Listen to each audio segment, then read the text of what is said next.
అంతర్జాతీయ విపణిలో చోటు చేసుకున్న పరిణామాల ప్రభావంతో దేశీయంగా బంగారం, వెండి ధరలు సోమవారం ఒక్కసారిగా పుంజుకున్నాయి. హైదరాబాద్ బులియన్ మార్కెట్లో 24 క్యారెట్ల మేలిమి బంగారం 10 గ్రాములపై రూ. 2,240 పెరిగి 1,58,840కి చేరుకోగా, ఆభరణాల తయారీలో వాడే 22 క్యారెట్ల బంగారం ధర రూ. 2,050 పెరిగి 1,45,600 వద్ద ట్రేడ్ అవుతోంది.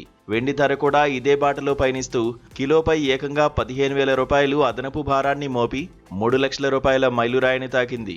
గత వారం రోజులుగా భారీ పతనాన్ని చవిచూసిన ఈ విలువైన లోహాలు మళ్లీ పాత రికార్డుల దిశగా దూసుకుపోతుండటంతో వినియోగదారుల్లో ఆందోళన వ్యక్తమవుతోంది. మార్కెట్ వర్గాల సమాచారం ప్రకారం కనిష్ట ధరల వద్ద కొనుగోలుదారులు ఎగబడ్డంతో పాటు ఫ్యూచర్స్ మార్కెట్లోనూ భారీగా ట్రేడింగ్ జరగడం ఈ పెరుగుదలకు ప్రధాన కారణంగా కనిపిస్తోంది.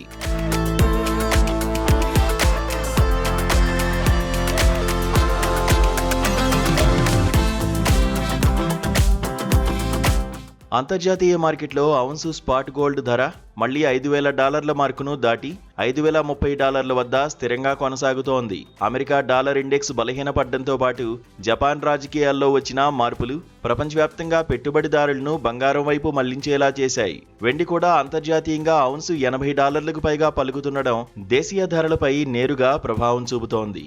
ముఖ్యంగా చైనా సెంట్రల్ బ్యాంకు వరుసగా డిమాండ్ను పెంచింది. విశ్లేషకుల అంచనా ప్రకారం ఇటీవల వచ్చిన భారీ కరెక్షన్ తర్వాత ట్రేడర్లు విలువ ఆధారిత కొనుగోళ్లకు మొగ్గు చూపడం వల్ల వెండిలో దాదాపు 5% పెరుగుదల నమోదు కావడానికి దారితీసింది. రాబోయే రోజుల్లో కూడా ఈ ధరల హెచ్చుతగ్గులు కొనసాగే అవకాశం ఉందని ఆర్థిక నిపుణులు హెచ్చరిస్తున్నారు. ఈ వారం విడుదల కానున్న అమెరికా ఉద్యోగ గణాంకాలు, ద్రవ్యోల్బణ డేటా ఆధారంగా ఫెడరల్ రిజర్వ్ వడ్డీ రేట్లపై తీసుకునే నిర్ణయం పసిడి భవిష్యత్తును నిర్ణయించనుంది.